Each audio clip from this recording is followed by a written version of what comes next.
यत्र नार्यस्तु पूज्यन्ते रमन्ते तत्र देवता, अर्थात जहाँ महिलाओं की पूजा होती है वहाँ देवता निवास करते हैं। इस श्लोक के द्वारा भारतीय संस्कृति के अंदर महिलाओं की महत्ता के बारे में बताया गया है। किंतु एमनेस्टी इंटरनेशनल 2018 की रिपोर्ट के आंकड़ों पर देखा जाए तो सोशल मीडिया पर महिलाओं को टारगेट करने की प्रवृत्ति काफ़ी बढ़ गई है। जो महिलाएं सोशल मीडिया पर काफ़ी वोकल रहती हैं, अपनी बातों को स्पष्ट रूप से सामने रखती हैं, उनके खिलाफ सोशल मीडिया पर सेक्सुअली हरासमेंट के मामलों में काफ़ी बढ़ोतरी देखी गई है।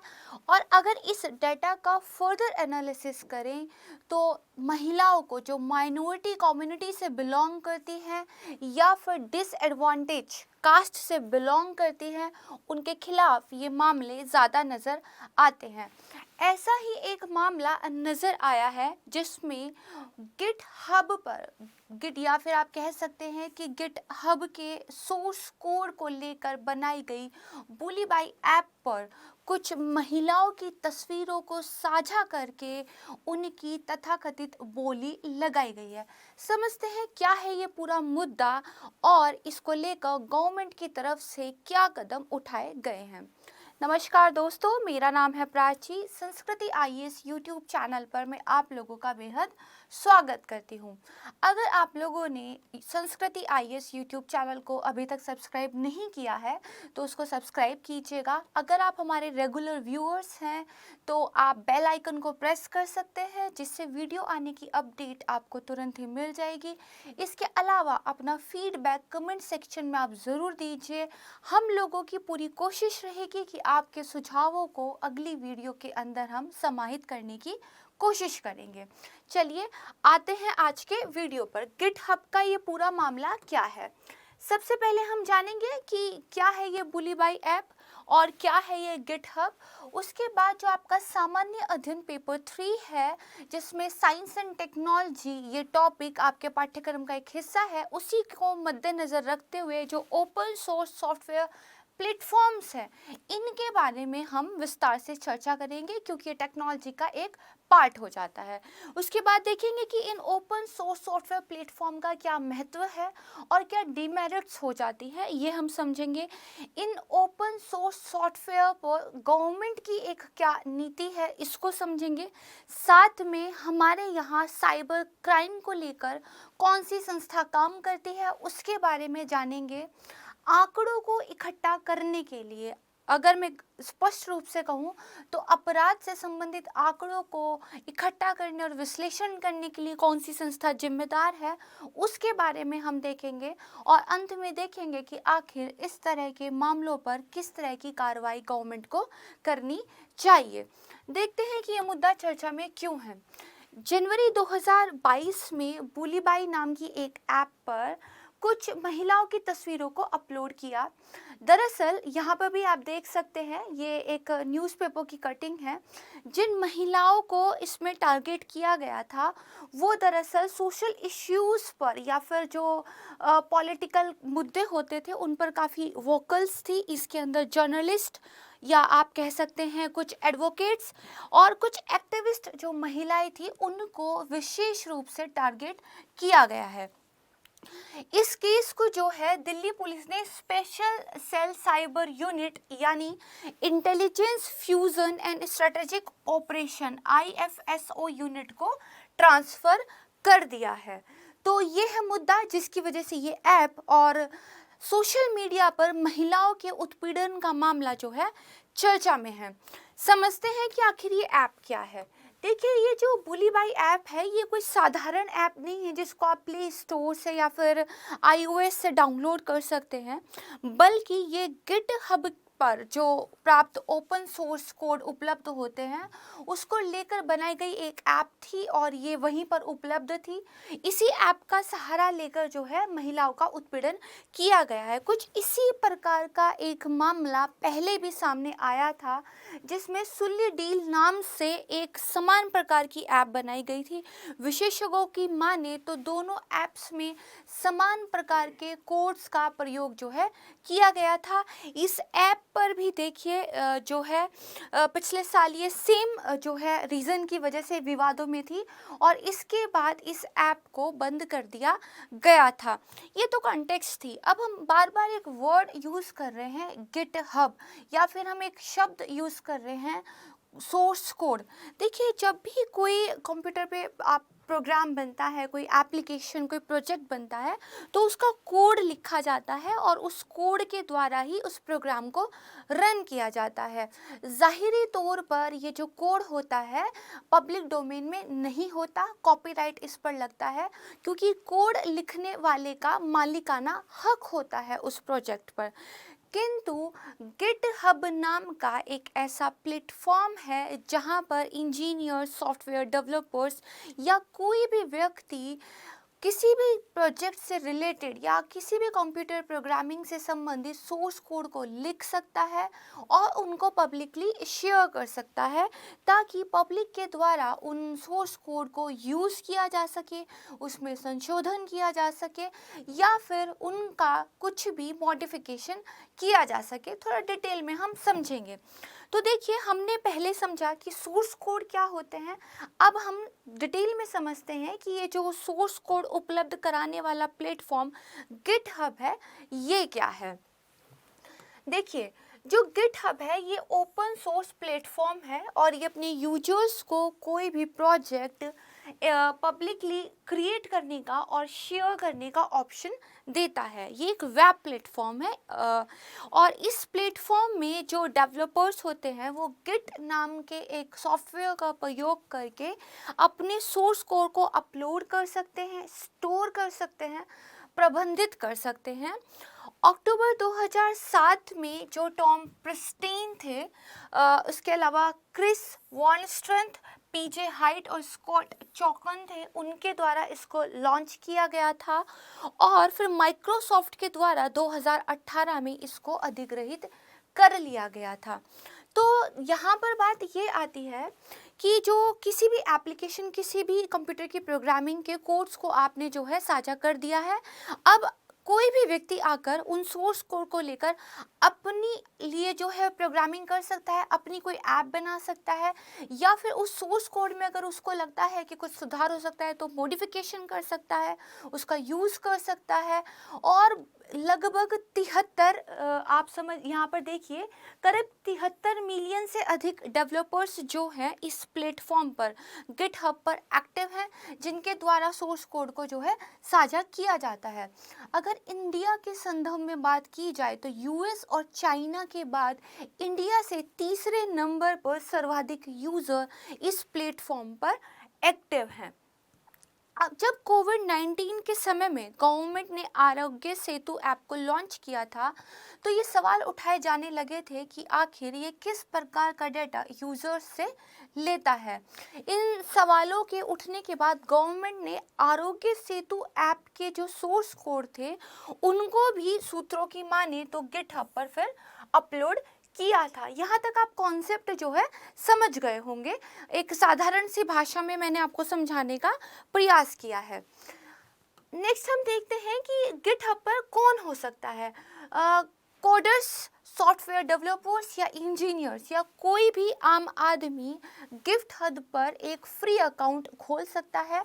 आपको अकाउंट खोलने के लिए सिर्फ एक ईमेल आईडी की आवश्यकता होती है। इसीलिए कोई भी व्यक्ति इस प्लेटफॉर्म पर अनोनमस यानी कि गुमनाम रहकर काम कर सकता है। यहाँ तक कि एक बार आपका अकाउंट सत्यापित भी हो जाता है, तब भी आप गुमनाम रहना, अनोनमस रहना चुन सकते हैं। ये एक समस्या बन जाती है। इसके अलावा देखिए जो गिटहब है वो स्थान ट्रैकिंग के लिए जो डाटा होता है, यानी कि किस कंप्यूटर से कोई गतिविधि की जा रही है, इसके लिए उस कंप्यूटर का आईपी एड्रेस बहुत महत्वपूर्ण हो जाता है। ये ऐसे है जैसे किसी घर का पता आपको पता चल जाए। लेकिन ये जो प्लेटफॉर्म है बिना किसी वैध वारंट के कानून प्रवर्तन एजेंसियों ने जो कि जारी किया हो, उस वैध वारंट के बिना वो आईपी एड्रेस या फिर कुछ इस तरह का इम्पोर्टेंट डाटा या निजी उपयोगकर्ता सामग्री को जो है साझा नहीं करता है।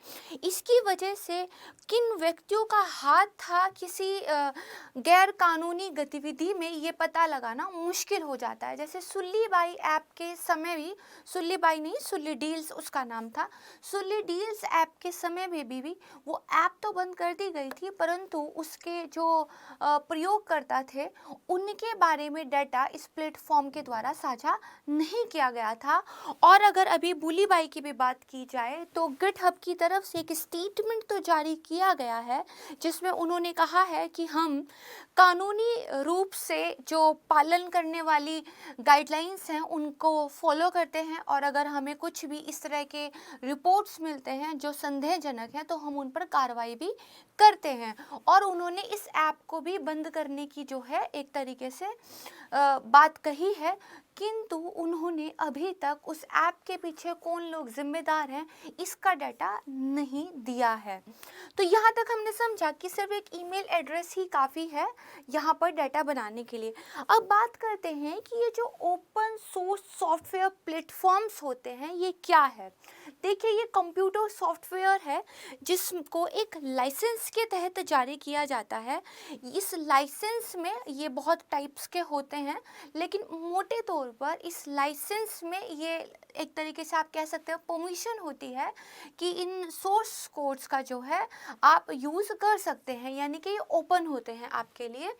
और इसमें जो कॉपीराइट धारक होता है, यानी कि जिसका मालिकाना हक है उन कोड्स पे, वो उपयोगकर्ताओं को किसी भी उद्देश्य के लिए सॉफ्टवेयर का या उसके सोर्स कोड का यूज़ करने का, स्टडी करने का और यहाँ तक कि उसमें चेंज करने का, डिस्ट्रीब्यूट करने का अधिकार देता है। ठीक है, जो सोर्स, ये जो ओपन सोर्स सॉफ्टवेयर्स होते हैं इनको सार्वजनिक तरीके से विकसित किया जाता है, सहयोगात्मक रूप से कोलैबोरेटिव एक ये तरीके से काम किया जाता है। अगर मैं चाहूँ तो मैं अपनी किसी ऐप के सोर्स कोड उस प्लेटफॉर्म पर डाल सकती हूँ, एंड देन उसके बाद बोल सकती हूँ कि इसमें कुछ एरर्स वगैरह अगर हैं तो आप आइए उसको ठीक कीजिए, या अगर आप कुछ इसमें बेहतर सुधार करना चाहते हैं तो आप मॉडिफिकेशन भी कर सकते हैं। इस तरह से कोलैबोरेटिव तरीके से यहाँ पर काम होता है। नेक्स्ट देखिए कि ये यहीं पे वही बताया गया कि ओपन कोलैबोरेशन का ये एक प्रमुख उदाहरण है। अगर स्टैंडिश ग्रुप की एक रिपोर्ट की बात की जाए तो उन्होंने अपनी रिपोर्ट में कहा था कि ये जो ओपन सोर्स सॉफ्टवेयर मॉडल है इसको अपनाने की वजह से जो उपभोक्ता हैं उनके लिए प्रतिवर्ष लगभग 60 बिलियन की बचत हुई है। देखिए जब भी आप कोई ऐसी चीज़ यूज़ करते हैं जिस पर किसी और व्यक्ति का मालिकाना हक है, चाहे वो कोई भी प्रोडक्ट हो, कंप्यूटर प्रोग्रामिंग की ही बात अगर हम नहीं करते, तो उस चीज़ को यूज़ करने के लिए आपको एक कीमत अदा करनी पड़ती है। लेकिन अगर चीज़ें आपको पब्लिक प्लेटफॉर्म पे फ्रीली अवेलेबल हैं तो आपकी वो कीमत बच जाती है। इसी संदर्भ में बताया गया है कि करीब कंज्यूमर्स को 60 बिलियन जो है इसकी बचत हुई है। नेक्स्ट हम देखते हैं कि 1997 में एक ओपन सोर्स इनिशिएटिव जो है नाम की सार्वजनिक कॉर्पोरेशन बनाई गई थी, और इसमें 10 गाइडलाइन जो है प्रिंसिपल दिए गए थे, और माना गया था कि इन 10 गाइडिंग प्रिंसिपल्स को जो भी फॉलो करेगा या फिर इनको जो संतुष्ट करता होगा उस सॉफ्टवेयर को ओपन सोर्स सॉफ्टवेयर मान लिया जाएगा। अगर बात की जाए हिस्ट्री की तो देखिए सोर्स कोड को स्वतंत्र रूप से उपलब्ध कराने का विचार 1983 में 1983 में MIT के एक्चुअली कुछ आप कह सकते हैं एक प्रोग्रामर थे जिनका नाम था रिचर्ड स्टॉलमैन। इन्होंने अनौपचारिक रूप से शुरू किया था और उसके बाद ये एक वैचारिक आंदोलन में बदल गया था। ठीक है, तो यहाँ से देखिए इसका एक हिस्ट्री मानी जाती है, लेकिन फिर 1997 में गाइडिंग प्रिंसिपल्स दे दिए गए और एक डेफिनेशन जो है दे दी गई। अब ये जो गाइडिंग प्रिंसिपल्स थे इनमें से 3 इम्पॉर्टेंट हैं जिनको मैं आपके साथ शेयर करूंगी। सबसे पहला प्रिंसिपल ये है कि इस सॉफ्टवेयर का सोर्स कोड क्या है, पब्लिश होना चाहिए। दूसरा, इसके बदले आप कोई भी रॉयल्टी, कोई फ़ी नहीं ले सकते हैं और इसको मॉडिफाइड करने की जो स्वतंत्रता है वो सबको होनी चाहिए। अब कुछ इस तरह के सॉफ्टवेयर का अगर हम एग्जाम्पल लेना चाहें तो लाइनक्स इसका बहुत प्रचलित एग्जाम्पल है। इसके अलावा फायरफॉक्स, जिम्प, OpenOffice.org भी इसका एक एग्जाम्पल है। नेक्स्ट हम समझते हैं कि ये जो ओपन सोर्स सॉफ्टवेयर्स होते हैं इनके बीच जो अंतर्निहित सिद्धांत हैं वो कौन से होते हैं। सबसे पहले तो देखिए खुला विनिमय यानी कि फ्री एक्सचेंज होता है इंफॉर्मेशन का, आपस में एक दूसरे के साथ आप जो है चीज़ों को बांटते हैं। दूसरा क्या है, सहयोगात्मक भागीदारी है। पिछली स्लाइड में इसको हम समझ चुके हैं कि ओपन कोलैबोरेशन का ये एक एग्जाम्पल है। इसके बाद तीव्र प्रोटोटाइपिंग होती है। किसी भी चीज़ को शुरू करने के लिए पहले आपको उसका प्रोटोटाइप बनाना पड़ता है, और अगर आप कोई प्रोग्राम शुरू करना चाहते हैं, आपके पास बहुत फंड नहीं है, किंतु आपको इस तरह के प्लेटफॉर्म्स पे कुछ जो है रिसोर्स मिल जाती है, क्योंकि एक प्रोग्रामिंग के लिए कोड ही रिसोर्स है, तो आप उस प्रोटोटाइप का विकास जल्दी कर सकते हैं। तो तीव्र प्रोटोटाइपिंग जो है इसका एक सिद्धांत आ जाता है। ट्रांसपेरेंसी एक है, क्योंकि यहाँ पे चीज़ें क्या है, पब्लिक डोमेन में उपलब्ध है। इसके बाद देखिए मेरिटोक्रेसी, यानी कि चीज़ों में सुधार होता है। आपने एक चीज़ अपलोड की है, उसको में आपने सबको इनवाइट कर दिया है कि आइए और इसमें सुधार कीजिए, तो बहुत बड़े आपके पास एक ऑडियंस है, रीच है आपकी, जिनको आप उस चीज़ में सुधार करने के लिए बुला सकते हैं। ठीक है, और उसके बाद देखिए कम्युनिटी वाइज जो है डेवलपमेंट होती है। तो ये सब चीज़ें आप जो है समझ चुके होंगे। यहाँ पर बस हमने कीवर्ड्स दिए हैं, हमेशा कीवर्ड्स को ही ध्यान में रखा करें, क्योंकि आपकी एक बार कॉन्सेप्ट बन गई तो उत्तर लेखन में क्योंकि निश्चित शब्द सीमा होती है, तो वहाँ पर आपने कीवर्ड्स का प्रयोग ही करना होता है। नेक्स्ट हम देखते हैं कि महत्व क्या है इसका। तो सबसे पहला महत्व तो देखिए इंटेलेक्चुअल प्रॉपर्टी राइट्स यानी कि बौद्धिक संपदा अधिकार से रिलेटेड है। यहाँ पर क्योंकि किसी भी तरह का कॉपीराइट का मालिकाना हक नहीं होता, तो इसीलिए आपको जो है एक लाइसेंस इसके अलग अलग मिलते हैं। उन लाइसेंस की अलग अलग शर्तें रहती है, लेकिन मेन बात यही रहती है कि आप उसका यूज़ कर सकते हैं। दूसरा बात देखिए कॉपीराइट का कोई अतिक्रमण नहीं होता है।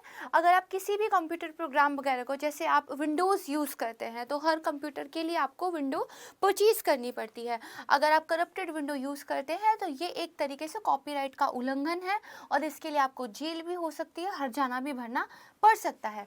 लेकिन चीज़ें क्योंकि ओपन, फ्री एंड फेयर है, तो इसके लिए कोई कॉपीराइट का अतिक्रमण नहीं होता है। व्यय में कमी आती है क्योंकि आपको रॉयल्टी नहीं देनी पड़ रही है, तो इसीलिए आपके एक्सपेंडिचर में भी कमी आती है। सॉफ्टवेयर के दाम में कमी आती है। जो सॉफ्टवेयर मेकिंग एजेंसीज हैं या फिर कुछ इंजीनियर्स हैं, डेवलपर्स हैं, क्योंकि उन लोगों की आप मान सकते हैं प्रोजेक्ट की कॉस्ट में कमी आनी शुरू हो गई है, तो इसकी वजह से प्रोडक्ट में के भी खर्चे में जो है कमी आ गई है और ये सेफ होता है। जनरली ये क्योंकि ओपन सोर्स है, तो यहाँ पे जो वायरस होता है, वायरस भी एक प्रकार का क्या है, कंप्यूटर प्रोग्राम है जो आपके कंप्यूटर के डाटा को क्षति पहुँचाता है। तो यहाँ पर भी वायरस की तो समस्या है, लेकिन अगर कंपैरेटिवली जो कॉपीराइट प्रोटेक्टेड चीज़ें होती हैं ये नगण्य होता है। तो ये हमने यहाँ तक महत्व समझा। अब हम समझ लेते हैं कि प्रॉब्लम्स क्या है। पहली प्रॉब्लम तो देखिए वही थी कि एनोनिमिटी की एक प्रॉब्लम है, गुमनामी की एक प्रॉब्लम है। दूसरा क्या है कि बहुत से लोग इसका जो उपयोग कर सकते हैं वो कमर्शियल प्रोडक्ट बनाने के लिए, धन कमाने के लिए कर सकते हैं, लेकिन क्योंकि वो बदले में कोई रॉयल्टी नहीं दे रहे हैं, तो यहाँ पर थोड़ा सा क्रेडिट जो है जिसको मिलना चाहिए था वो नहीं हो पाता। दूसरी बात क्या है, ये यूज़र फ्रेंडली भी नहीं होता है ना। तीसरा क्या है कि समस्या के समाधान के लिए आपको फोरम और कम्युनिटी पे डिपेंड रहना पड़ता है, क्योंकि कम्युनिटी ही मिलकर एक काम कर रही है और अप्रत्यक्ष लागत आती है। आपको देखिए क्या होता है, रॉयल्टी तो नहीं देनी है, लेकिन जो थर्ड पार्टी प्लेटफॉर्म्स हैं जो इस तरह की सुविधाएं दे रहे हैं, उनको आप हो सकता है कोई रजिस्ट्रेशन फ़ी या कुछ दूसरी फ़ी दे पाए, तो कुछ हिडन जो है इसमें कॉस्ट हो सकती है। यहाँ तक तो हमने समझा कि ओपन सोर्स जो ये सॉफ्टवेयर्स हैं ये क्या हैं, इनका क्या फ़ायदा है, क्या नुकसान है। अब हम समझते हैं इन पर गवर्नमेंट की क्या एक नीति है। तो देखिए, गवर्नमेंट ने 2015 में एक पॉलिसी जारी की थी और गवर्नमेंट काफ़ी प्रमोट कर रही है इस चीज़ को, क्योंकि इसके बेनिफिट्स काफ़ी ज़्यादा हैं। और टेक्नोलॉजी पर किसी एक व्यक्ति का अधिकार ना हो जाए और हर वो व्यक्ति जो भी टेक्नोलॉजी के अंदर रुचि रखता है और इनोवेशन कुछ करना चाहता है, उसकी पहुंच हो, इस चीज़ के लिए इस तरह की पहलों को बढ़ावा देना बेहद आवश्यक है। इसी बात को ध्यान में रखते हुए शिक्षा के लिए मुफ्त और मुक्त स्रोत सॉफ्टवेयर, इसकी परियोजना की एक शुरुआत की गई थी और जो शैक्षिक संस्थान हैं वहाँ पर ओपन सोर्स सॉफ्टवेयर के उपयोग को बढ़ावा देने वाली एक परियोजना है।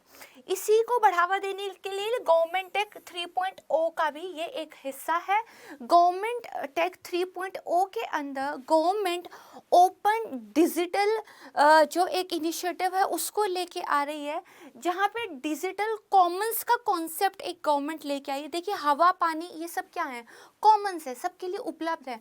तो ये जो डिजिटल है, इस एरिया को भी सबके लिए उपलब्ध कराया जाए। तो डिजिटल कॉमन्स नाम की जो कॉन्सेप्ट है उस पर गवर्नमेंट काफ़ी काम कर रही है। उसको सर्व उपयोगी या सर्व उपलब्ध बनाने के लिए जो है गवर्नमेंट टेक 3.0 लेकर आई है। तो यहाँ तक हमने समझा कि गवर्नमेंट की क्या इसके बारे में पॉलिसी थी। अब हम जल्दी से एक देख लेते हैं कि क्योंकि बात शुरू हुई थी साइबर पर महिलाओं के उत्पीड़न से, तो आखिर इंडिया में क्या हालात अभी चल रहे हैं। तो गृह मंत्रालय ने जानकारी दी है कि क्योंकि इंटरनेट का इस्तेमाल बढ़ रहा है तो इस तरह के साइबर क्राइम्स के मामले भी बढ़ रहे हैं। इन्होंने एक जानकारी दी कि 2017 से 2019 के बीच यौन शोषण और नफरत फैलाने वाले यानी कि हेट जो है फैलाने वाले जो अपराध हैं उसके करीब 93,000 मामले सामने आए हैं। अगर राष्ट्रीय अपराध रिकॉर्ड ब्यूरो की बात मानी जाए, उनकी एक रिपोर्ट पब्लिश हुई थी जिसमें उन्होंने बताया कि वर्ष 2017 में केवल 21,796 मामले थे, तो 2019 में ये जो संख्या बढ़कर 44,546 साइबर अपराधों तक पहुंच गई है। बड़ी तीव्र गति से जो है ये बढ़ रहा है। इसके अलावा गवर्नमेंट ने राज्य सभा में भी एक डाटा दिया था जहां पे उन्होंने प्रकाश डाला कि अपराधों में जो अनुसूचित जाति के व्यक्ति हैं उनके खिलाफ अपराधों में करीब 7.3% की वृद्धि हुई है, जबकि अनुसूचित जनजातियों के खिलाफ अपराधों में 26.5% की वृद्धि देखी गई है। तो गवर्नमेंट का खुद का ये डाटा है जो स्थिति की गंभीरता को दिखाता है। इसके बाद देखिए, गृह मंत्रालय ने ट्वीट करके कहा कि इस बुलीबाई केस को हमने जो है सर्ट इन एजेंसी को सौंप दिया है। तो इस एजेंसी के बारे में हम देख लेते हैं। भारतीय कंप्यूटर आपातकालीन प्रतिक्रिया दल, इसकी फुल फॉर्म है computer emergency response team of India, English में इसका रूपांतरण हो जाएगा। ये देश में कंप्यूटर की सुरक्षा की जो घटनाएं हैं, कोई वायरस से संबंधित चीज़ें हैं, सिक्योरिटी की ब्रीच की जो प्रॉब्लम्स आती है, इस तरह के जो साइबर क्राइम्स होते हैं, इनकी देखरेख के लिए बनाई गई एक संस्था है। 2004 में जो है इंफॉर्मेशन टेक्नोलॉजी डिपार्टमेंट के द्वारा इसको बनाया गया था। इसके बाद इंफॉर्मेशन टेक्नोलॉजी अमेंडमेंट एक्ट 2008 में सर्ट इनको साइबर सुरक्षा के लिए कुछ कार्य करने के लिए एक राष्ट्रीय एजेंसी के रूप में नामित कर दिया। कुछ कार्य हैं जो कंप्यूटर से रिलेटेड जो सिक्योरिटी है, जो साइबर सिक्योरिटी है, उन सब से संबंधित है। इसको आप देख लीजिएगा। यहाँ पर भी उन्हीं कार्यों के बारे में देखिए बताया गया है। इसके अलावा जो सर्ट इन है उसने साइबर सुरक्षा के लिए मलेशिया, सिंगापुर, जापान में जो उनके काउंटर पार्ट्स थे उनके साथ काफ़ी सारे सहयोग समझौतों पर हस्ताक्षर किए हैं, मेमोर ऑफ अंडरस्टैंडिंग साइन किए हैं। यहाँ पर देखिए PIB का ये 3 फरवरी 2021 का एक मिनिस्ट्री ऑफ होम अफेयर्स का साइबर क्राइम्स पर डाटा था, उसका स्क्रीनशॉट हमने आपको दिखाया है। अब देखिए, जो मैंने आपको बताया कि राष्ट्रीय अपराध रिकॉर्ड ब्यूरो ने भी कुछ डाटा दिया है, तो इसके बारे में समझ लेते हैं। नेशनल क्राइम रिकॉर्ड ब्यूरो, इसको जो है देखिए 1986 में इसका स्थापना वर्ष है, और इसको टास्क फोर्स और राष्ट्रीय पुलिस आयोग की सिफारिश पर स्थापना इसकी की गई थी। अपराध और अपराधियों पर सूचना के भंडार के रूप में ये काम करता है, और ये गृह मंत्रालय के अंडर में काम करता है। आपकी प्रारंभिक परीक्षा के लिहाज से इस तरह की संस्थाएं काफ़ी महत्वपूर्ण हो जाती हैं, तो आपको इनके बारे में पढ़ना चाहिए। अब हम एंड में समझते हैं कि इस सब समस्याओं का क्या हल है। मैंने आपको बताया कि पहले वाले केस में भी जस्ट ऐप बंद हो गई थी, उसके पीछे कौन लोग जिम्मेदार थे, उनकी गिरफ्तारी वगैरह कुछ हो नहीं पाई थी। तो इस तरह के अपराधियों पर सख्त कार्यवाही हो तो समाज में एक संदेश जाएगा, और बार बार इस तरह के मामले सामने नजर आने बंद हो जाएंगे। तो वही बताया है कि इस तरह के अपराधों को रोकने के लिए ज़रूरी है कि जो असली अपराधी हैं उनको गिरफ्तार किया जाए, और नहीं तो क्या होगा, जैसे पिछली बार कुछ नहीं हुआ था, तो इस तरह के जो समाज में उपद्रव फैलाने वाले तत्व होते हैं, उनका एक, आप कह सकते हैं, उनके लिए एक अच्छा ही फैक्टर काम करता है कि बस ऐप बंद हुई है और गिरफ्तारी किसी की हुई नहीं। लेकिन इस बार गवर्नमेंट की तरफ से निश्चिंतता दी गई है कि जो जिम्मेदार व्यक्ति हैं उनके खिलाफ सख्त कार्रवाई की जाएगी। यहाँ पे मिनिस्ट्री ऑफ होम अफेयर्स का एक न्यूज़ लेटर दिखाया हुआ है, जिसमें Indian cyber crime coordination centre की एक डिवीज़न है, साइबर इंफॉर्मेशन सिक्योरिटी डिवीज़न, ठीक है, उससे रिलेटेड कुछ चीज़ें बताई गई हैं, यानी कि गवर्नमेंट की तरफ से कड़े कदम उठाए जा रहे हैं। तो ये आज की वीडियो थी, जिसके अंदर थोड़ा डिटेल में हमने साइबर क्राइम को कवर करने की कोशिश की है, क्योंकि सिर्फ ऐप के बारे में जानना ही काफ़ी नहीं होता। आपके परीक्षा के लिहाज से कंटेक्स्ट इतना इम्पॉर्टेंट नहीं होता, उसके पीछे की जो बैकग्राउंड है, यानी कि आप गिटहब समझे, ओपन सोर्स प्लेटफॉर्म क्या होते हैं वो समझे, वो सॉफ्टवेयर्स क्या हैं, उन पे गवर्नमेंट की क्या पॉलिसीज़ हैं, कौन सी ऑर्गेनाइजेशन इंस्टीट्यूशंस हैं जो इस तरह की चीज़ों को लेकर नेशनल एजेंसी के रूप में काम कर रहे हैं, क्या डाटा है देश में इन सब क्राइम से जुड़े होने का, ये सब आपको पता होना चाहिए, और आपकी परीक्षा के लिए यही महत्वपूर्ण हो जाता है। तो कंटेक्स्ट से काफ़ी डीप में जाकर पढ़ने की आवश्यकता होती है। तो मुझे उम्मीद है आज का वीडियो आपको काफ़ी पसंद आया होगा। अगर वीडियो आपको पसंद आया है तो इसको लाइक ज़रूर कीजिएगा, और अगर आप हमारे चैनल पर नए हैं तो संस्कृति IAS यूट्यूब चैनल को सब्सक्राइब ज़रूर कीजिएगा। इन वीडियोस को ज़्यादा से ज़्यादा अपने दोस्तों के साथ शेयर कीजिए, क्योंकि शिक्षा को जितना ज़्यादा शेयर किया जाए उतना ही बेहतर होता है। आपका दिन शुभ हो। नमस्कार।